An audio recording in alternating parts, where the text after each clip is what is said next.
기독교 한국침례회가 108차 정기총회를 열고 새 임원단을 선출했습니다. 신임 총회장에는 새소망침례교회 박종철 목사가 당선됐습니다. 러시아가 한반도 문제 등 아시아 문제에 특별히 존재감을 드러내고 있는 가운데 최근 열린 동방경제포럼에서도 남북러의 공조를 강조했습니다. 미중러 3개국의 복잡한 이해관계 속에서 한국의 중재자 역할도 또 한 번 제기되고 있는 상황입니다. 이혼이나 실직 등 다양한 이유로 1인 가구가 증가하고 있는 요즘 이들을 위한 복지가 마련돼야 한다는 의견이 제기되고 있습니다. 특별히 복지 사각지대에 있는 독거 중년 가구가 늘어나 이들을 위한 대책이 시급하다는 분석입니다.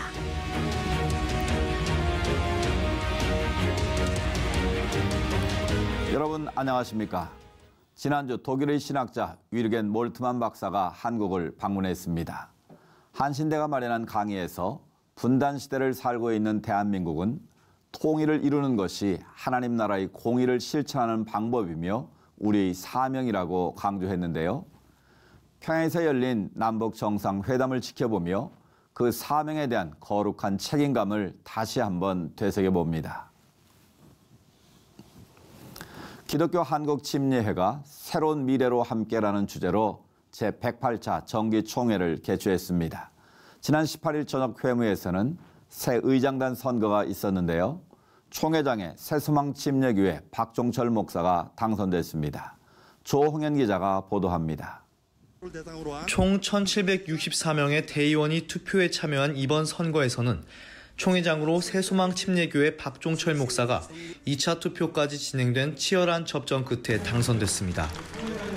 박종철 신임 총회장은 총회장에 당선되도록 인도하신 하나님의 은혜에 감사드린다며 미자립교회가 스스로 세워질 수 있도록 지원하고 그 일을 통한 한국교회의 회복과 함께 침례교단이 하나님께 영광을 돌릴 수 있도록 힘쓰겠다고 강조했습니다. 한국교회가 전반적으로 자꾸 어려지고 있습니다. 우리 교단도 역시 예의가 아닙니다. 그래서 작은 교회들을 적극적으로 제가 밀어서 저는 10억을 이렇게 쓰려고 합니다. 이어 1 부총회장 없이 진행된 2 부총회장 선거에서는 단독 후보로 나선 상록수교회 이종성 목사가 총 1,764표 중 1,620표의 찬성표를 얻어 당선됐습니다. 기침총회 연금재단 설립에 많은 역할을 해왔던 이종성 2 부총회장은 선거에 앞서 교단 내 모든 목회자들이 연금 혜택을 받을 수 있도록 자리를 지켜 힘쓰겠다며 총회장님이 교단을 잘 이끌 수 있도록 최선을 다해 충성할 것이라고 밝혔습니다. 연금재단을 지키기 위해서 나왔습니다. 라고 말씀을 올렸습니다. 총회장님을 잘 보필하고 교단을 위해서 최선을 다해 혼신의 노력을 다해서 충성하겠습니다. 이번 기독교 한국침례회 총회에서는 현재 침례신학대학교에 파송되어 있는 임시이사들의 기간을 최소화할 수 있도록 학교 정상화에 박차를 가하기로 마음을 모으는 한편 총회 포상과 징계 규정의 강화와 연금재단 설립 추진 과정 등에 대해 논의했습니다. 기독교 한국침례회 총회는 침례 병원 파산 수습도 현실적인 방안을 마련해 진행하기로 했으며 이번 총회를 통해 새로운 교단과 새로운 꿈을 향한 열정으로 다시금 나아가기로 했습니다. C채널 뉴스 조홍현입니다. 이어서 그 밖의 교계 소식 전해드립니다. 평양에서 진행된 제3차 남북 정상회담을 통해 한반도에서의 적대 행위 중지, 완전한 비핵화를 위한 협력 등의 내용을 담은 합의문이 발표된 가운데 교계연합기관들이 환영과 우려의 입장을 동시에 밝히고 있습니다. 특별수행원으로 이홍정 총무가 방북 일정에 참여하고 있는 한국기독교교회협의회는 회담을 환영하며 분단과 냉전의 짐을 벗고 평화 공존 시대로 나아가는 큰 길을 열기 바란다고 말했습니다. 한국교회 총연합도 긴급 논평을 통해 합의에 환영하며 남북은 이번 합의 사항을 절차에 따라 신속하게 조치해 민족 공동의 미래를 열어달라는 입장을 밝혔습니다. 한교총은 또 정부를 향해 보수와 진보 간 첨예한 남남 갈등을 해소하고 사회 통합을 이루는 정책 전환을 촉구하기도 했습니다. 한국기독교연합 등은 북핵 문제에 대한 통상적 입장 확인을 넘어 가시적 조치를 요구하며 이번 방북단에 교계에서 교회협 인사만이 선정된 것은 기독교에 대한 정부의 편향된 인식이 반영된 것이라며 편가르기를 지향하고 북한 동포 돕기와 남북 평화 통일을 위해 애써온 한국교회 전반에 대해 올바른 시각을 견지해달라고 덧붙였습니다.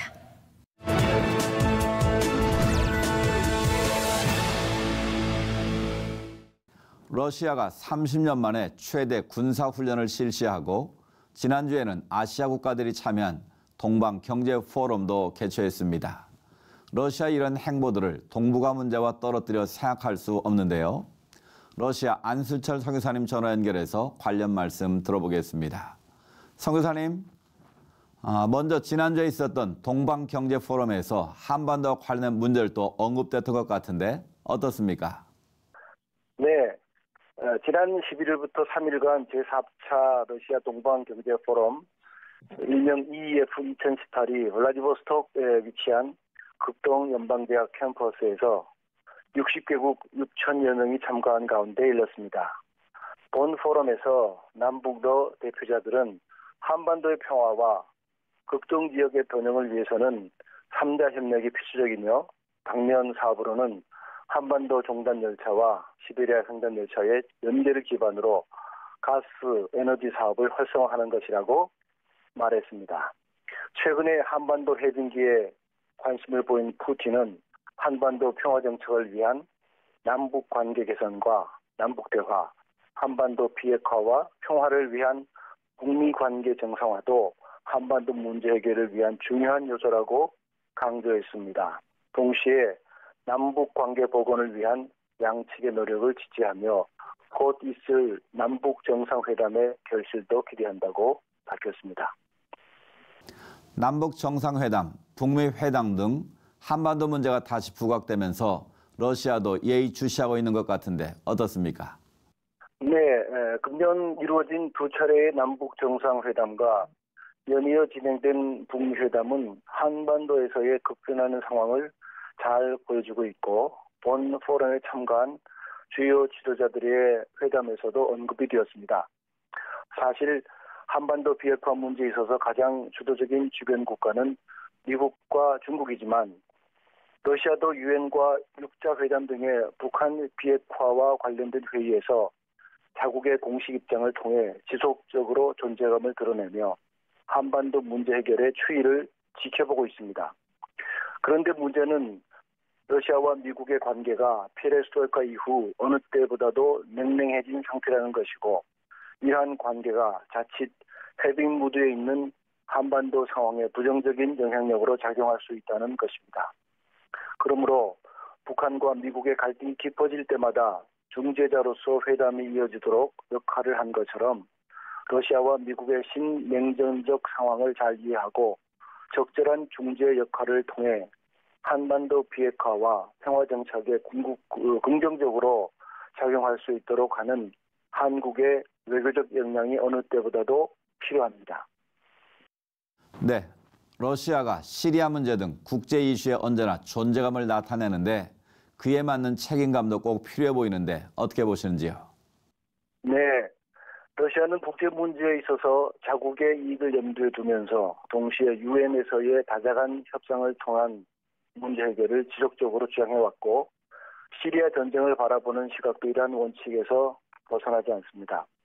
사실 냉전과 분단의 결과인 한반도 문제와 많은 유사점을 가지고 있는 시리아 문제는 시리아 내부의 다양한 갈등 구조가 근본 원인이지만 동시에 중동에서의 영향력과 자국 이익을 극대화하려는 관련 국가들 간의 간섭이 첨예하게 대립한 결과이기도 합니다. 시리아 내전은 전 유럽을 유랑하는 40만 명의 전직 난민을 만들어내었고 이는 국제 문제에 있어서 강대국들의 역할과 책임에 대해 많은 생각을 하게 합니다.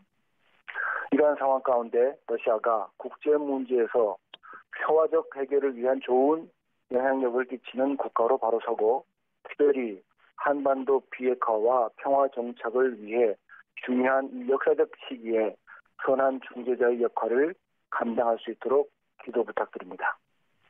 네, 러시아와 미국, 중국 등 한반도를 둘러싼 강대국들이 그들의 선한 영향력으로 역사에 길이 남을 역할을 잘 감당했으면 좋겠습니다. 선교사님 말씀 감사합니다. 감사합니다.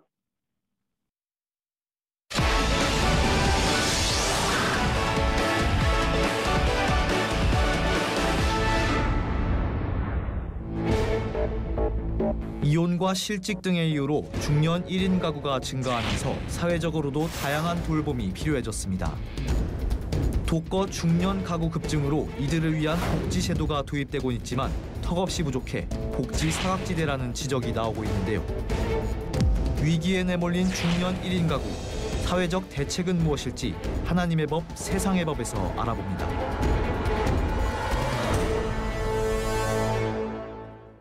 하나님의 법, 세상의 법, 이재만 변호사님 나오셨습니다. 안녕하십니까? 예, 안녕하세요. 독거 중년이 늘고 있다. 예.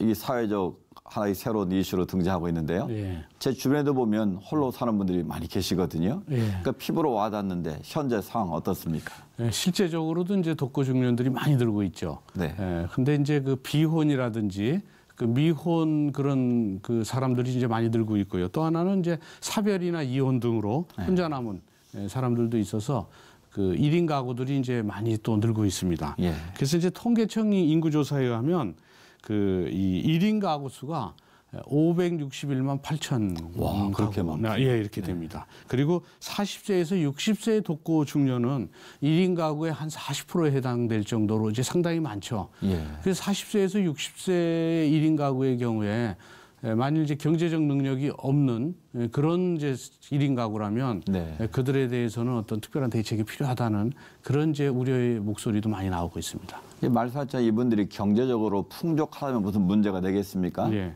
이제 현재는 이분들이 경제로 어렵다는데 문제가 있는 것 아니겠습니까? 그렇죠. 이제 그 1인 가구의 경우 또 독거 중년의 경우에 뭐 이제 다양한 이유로 인해서 이제 1인 가구가 됐겠지만 이들의 경우에는 이제 만약에 실직을 했다 그러면 경제 활동을 할 수 없으니까 상당히 이제 어려움에 봉착하게 되는 것이죠.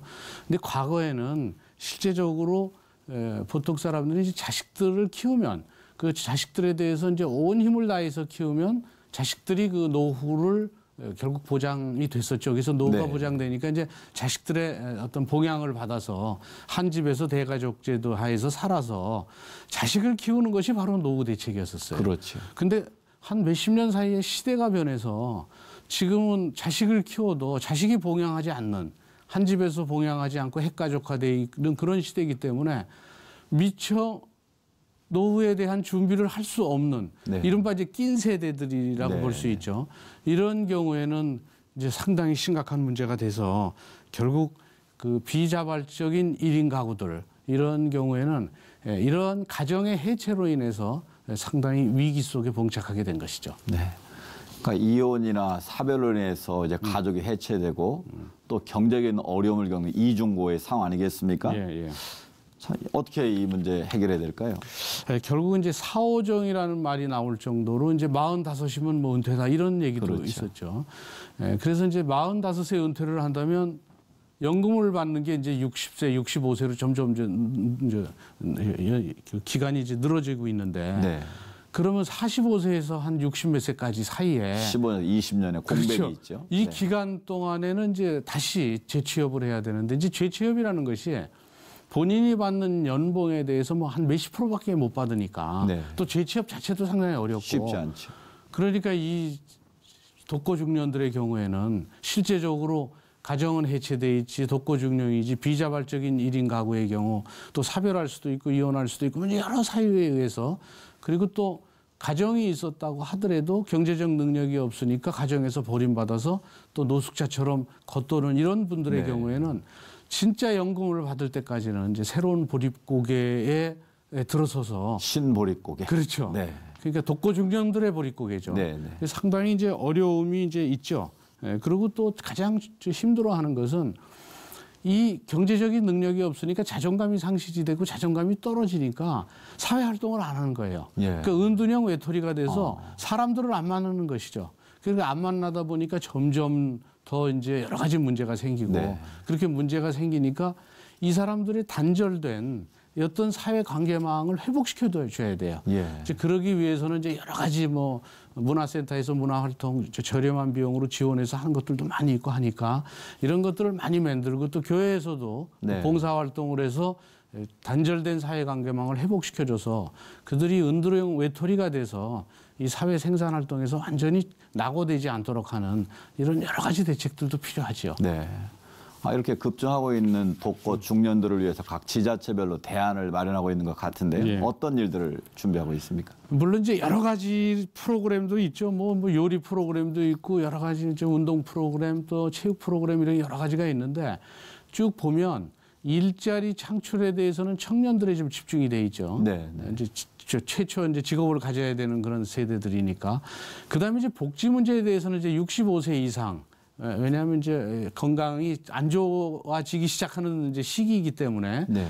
그 여러 가지 이제 건강이라든지 노인 복지에 대해서는 이제 65세에 집중이 돼 있고, 근데 50대에 대해서는 일자리 창출이라든지 뭐 복지라든지 이 점에 대해서 약간 사각지대처럼 돼 있어요. 네. 근데 사실은 이 나이대가 아이를 키워서 대학 보냈다거나 이제 조금 더 빨리 키웠으면 결혼을 시켜야 네, 돼서 네.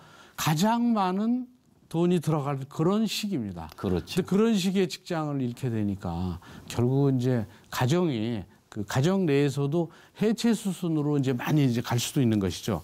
그래서 이런 사람들에 대한 그 사회 안전망을 구축하는 것도 40, 50대에 대한 사회 안전망 구축하는 것도 필요하고, 그래서 요새 보면은 그 고독사 하는 경우도 막 네, 나오지 고독사 않습니까? 문제가 심각하죠. 그건 사실은 네. 그 사회 관계가 이제 다 단절된 데다가 사회 안전망도 제대로 되지 않았고, 또 심지어는 뭐 예전에 뭐 삼모녀 예. 자살 사건 뭐 이런 사건들도 네. 조금만 관심을 두어서 그 기본적인 생계만 유지할 수 있게 해줬더라도 이제 그렇지 않았을 텐데, 그 젊은 딸들도 젊을 텐데 어디 취업할 수도 없고 뭐 이러다 보니까, 그래서 지금은 사회관계망을 회복시켜주는 것도 중요하고 또 그들에 대해서 사회 안전망을 구축하는 것도 아주 중요한 그런 시기가 됐습니다. 네. 독거 중년 문제만 아니더라도 이미 지적하신 것처럼 퇴직 연령이 점점 빨라지고 있지 않습니까? 중년을 위한 사회적 혜택이 너무 없는 것이 아니냐라는 이런 지적도 나오고 있는데 어떻게 보시는지.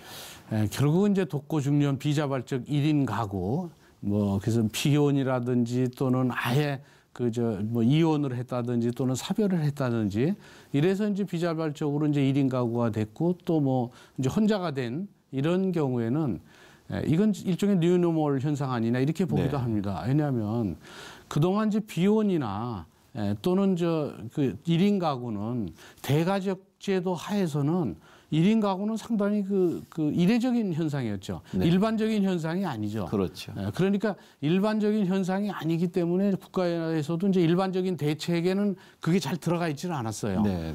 근데 지금은 뉴노멀 현상이라고 그래서 이 비혼 가구 또 비자발적인 1인 가구는 이제는 거의 일반적 현상으로 받아들여야 될 정도의 그런 시대가 됐어요. 네. 그래서 그걸 특별한 그 현상으로 봐서 그 점에 대한 일반적 대책이 결국에 이제 영향을 미치지 못하는데, 이것도 특별한 현상이 아니라 일반적 현상이다. 그러니까 이들을 사회적 약자로 봐서 독거 중년 경제적으로 자립하지 못하고 하는 이런 이 비자발적 1인 가구를 사회적 약자로 봐서 또 일반적인 현상으로 봐서 특별한 대책이 아니라 네. 일반적 대책에 결국 그 대상에 넣어서 네. 그들을 어떤 보호하고 지원하는 그런 대책이 필요하지 않겠나.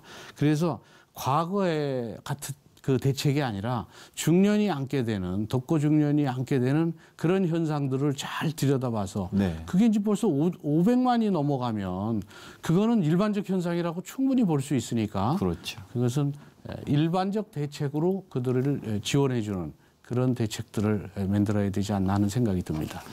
네, 이런 모든 현상들이 공동체가 무너진 어두운 그림자의 한 단면이 아니겠습니까?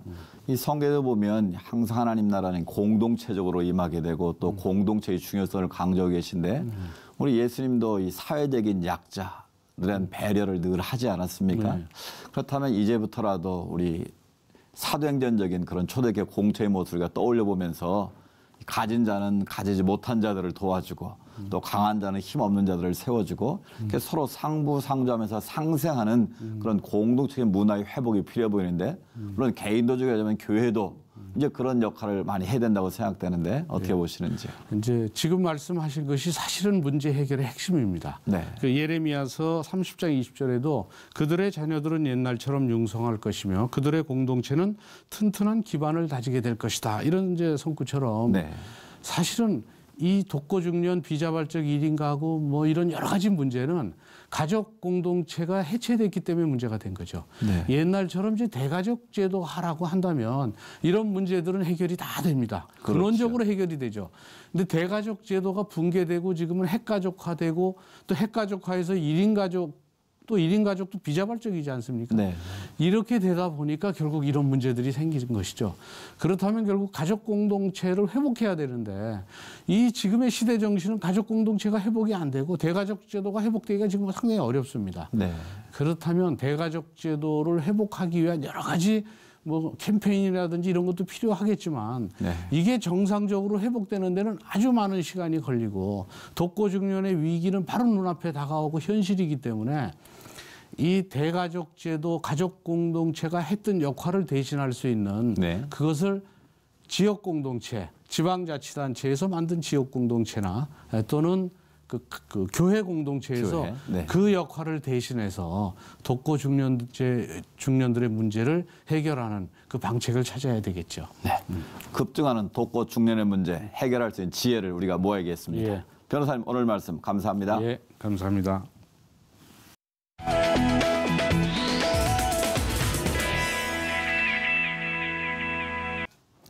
이번 남북 정상회담이 남북 간의 주민들 마음에도 큰 여운이 있었던 건 우리가 한 민족이라는 이유 때문일 겁니다.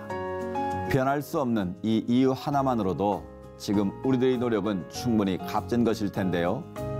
우리 민족에 베푸실 하나님의 축복을 더욱 기대하며 기도하겠습니다. 오늘 순서는 여기까지입니다. 시청해주신 여러분 고맙습니다.